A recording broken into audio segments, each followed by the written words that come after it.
मनुष्य की सबसे बड़ी दुर्बलता क्या होती है? सोचिए। धन, प्रेम, अहंकार। मनुष्य की सबसे बड़ी दुर्बलता होती है उसके रहस्य। चाहे आप कितने भी शक्तिशाली क्यों ना हो, कितने भी प्रबल क्यों ना हो, परंतु उसके रहस्य उसके नाश की चाबी होती है। इसलिए यदि प्रबल रहना है, शक्तिशाली रहना है, समर्थ रहना है, तो अपने रहस्य को किसी को भी ना बताएं, ना मित्र को और ना ही शत्रु को, क्योंकि समय पड़ने पर कब कौन शत्रु हो जाए ऐसा कहना संभव नहीं। विभीषण को रावण के अमृत कुंड का ज्ञात था, इसीलिए प्रभु श्री राम रावण का वध करने में सफल हो सके। इसलिए उचित यही है कि आप अपने रहस्य को स्वयं तक ही सीमित रखें। मनुष्य जीवन की परीक्षा में सफल होने के लिए क्या नहीं करता? वो परिश्रम करता है, दौड़ भाग करता है, और ये सब करने के पश्चात भी जब उसका काम नहीं बनता तो वो नकल करता है ना? तनिक लौटिए अपने बचपन में, स्मरण कीजिए अपने बचपन की स्मृतियों का। क्या स्मरण हुआ? विद्यालय में जब आप परीक्षा देने जाते थे तो क्या होता था? आप ना सही, परंतु कोई ना कोई सफलता पाने के लिए नकल करता ही था और उत्तीर्ण भी हो जाता था, है ना? परंतु जीवन की परीक्षा ऐसी नहीं होती। नकल करने वाला सफल नहीं होता। कारण विद्यालय में सबके प्रश्न पत्र एक होते थे, परंतु जीवन के प्रश्न पत्र और उनकी कठिनाई सबके लिए भिन्न होती, तो निश्चित रूप से उनके उत्तर भी भिन्न होंगे ना। इसलिए यदि आपको जीवन में सफलता पानी है तो नकल ना कीजिए, स्वयं के प्रश्नों का उत्तर स्वयं ढूंढिए और सफलता आपकी ही होगी। मनुष्य का जीवन हार और जीत, विजय और पराजय, सफलता और असफलता के मध्य झूलता रहता है। आपके साथ भी ऐसा होता होगा, है ना? जब आप सफल होते हैं, किसी चुनौती पर विजय पाते हैं, तो मन प्रसन्नता से आनंद के उपवन में झूमने लगता है, और जब आप असफल होते हैं तब मन दुख और पीड़ा के सागर में डूबने लगता है। परंतु वास्तव में सफलता और असफलता है क्या? तनिक ध्यान से सोचिए। ये केवल हमारी मनोस्थिति मात्र है। हमारी पराजय तब नहीं होती जब हमारा शत्रु विजय प्राप्त कर ले।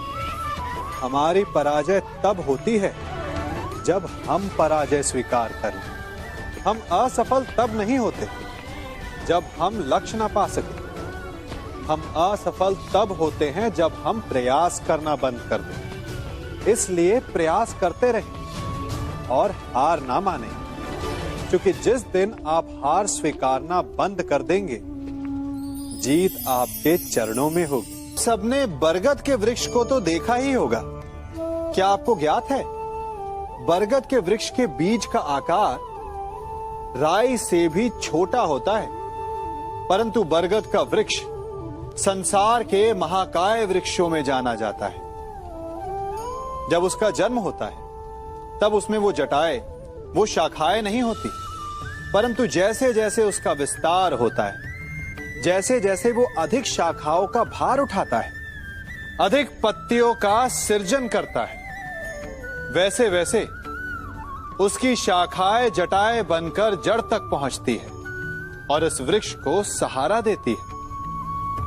ये जीवन का बहुत महत्वपूर्ण पथ है। बिना लोभ लालच शुभ कार्य करें, अन्य लोगों की सहायता करें।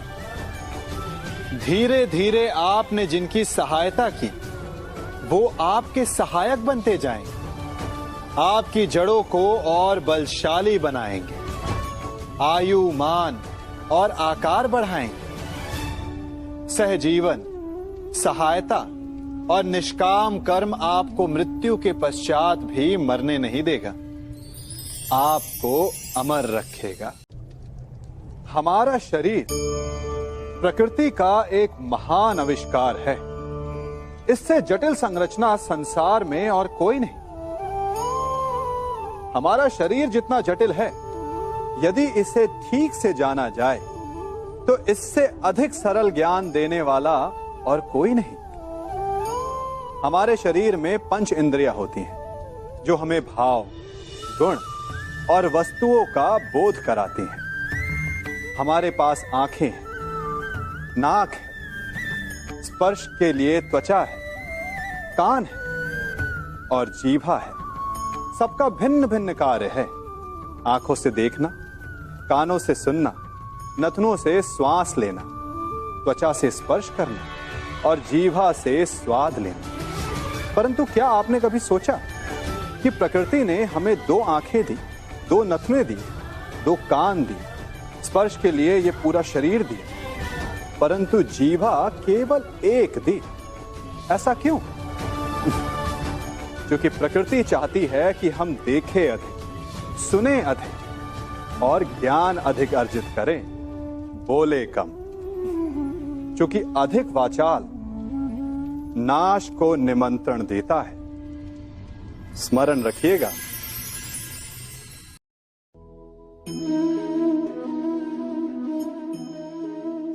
ये सदा यही कहते आए कि यदि आगे बढ़ना है तो अपनों का साथ दो।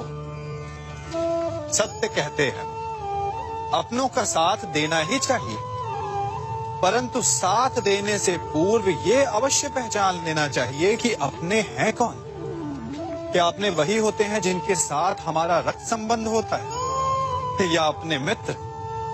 अपने वो होते हैं जो हमें सद्कार्य के लिए प्रेरित करें, हमें आगे बढ़ाएं, हमारा साथ दें। और वो जिनका साथ देने से समाज का नाश, धर्म की हानि हो, वो सगे हो करके भी सगे नहीं होते। इसलिए जब अपनों की परिभाषा का चुनाव करें तो उन्हें अपना माने जो आपका साथ दे, उन्हें नहीं जो हमें अज्ञान के मार्ग पर ले जाएं।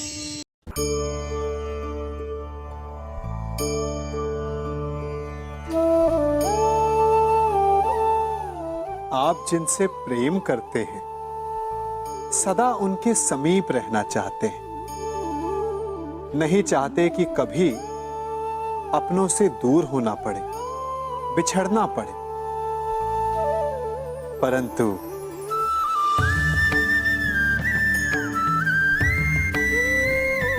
एक समय के पश्चात अपनों से दूर हो जाना उन्नति के लिए आवश्यक है।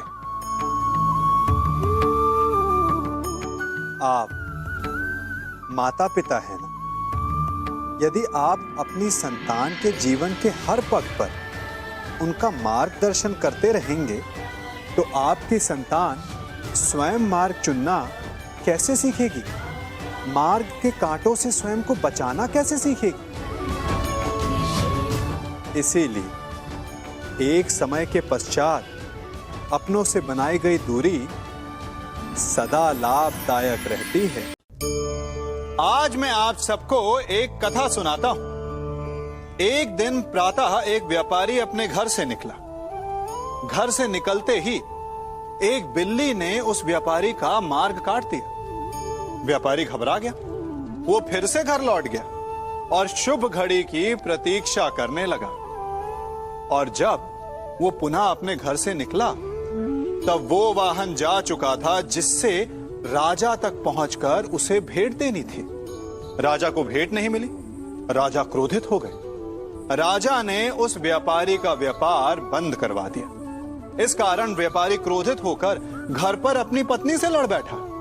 पत्नी अपने बच्चों समेत मैके वापस चली गई और उस व्यापारी के जीवन में यदि कुछ रह गया था तो केवल अंधकार, और इन सब का कारण वो उस बिल्ली को मानता रहा जिसने उसका मार्ग काटा था। ऐसा ही एक दूसरा व्यापारी राजा को भेंट देने निकला और उस व्यापारी का मार्ग भी एक बिल्ली ने काट दिया। वो व्यापारी तनिक घबराया, परंतु उसने आगे बढ़ना अधिक उचित समझा। राजा तक वो समय पर पहुंचा। उसने राजा को भेंट की। राजा प्रसन्न हुए और राजा ने व्यापारी को अपना व्यापार बढ़ाने की अनुमति दी, स्वर्ण आभूषण दी। जब व्यापारी घर पर पहुंचा तो पत्नी को आभूषण और अपने बच्चों को देने के लिए वस्त्र थे उसके पास। हर ओर प्रसन्नता थी। समझ रहे हैं ना? दोनों के साथ एक ही प्रकार की घटना हुई, परंतु दोनों की प्रतिक्रिया भिन्न थी। ऐसा ही हमारा जीवन भी है। हमारे जीवन में प्रारब्ध का अपना स्थान है, परंतु उससे कई अधिक महत्वपूर्ण हमारी प्रतिक्रिया, हमारे सोच का प्रभाव है, क्योंकि यही हमारे जीवन को आकार देते हैं। इसलिए अपनी सोच को सकारात्मक रखिए। आपका जीवन सदैव आनंदमय।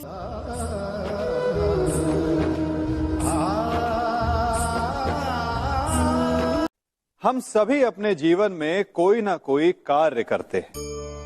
कार्य करते हैं तो थकान की अनुभूति होती है, और यदि थकान ना उतरे तो कार्य करने का मन नहीं करता। हम आशा करते हैं कि कदाचित एक दिन में 24 के स्थान पर 26 घंटे होते तो आराम करने के लिए हमें और अधिक समय मिल जाता।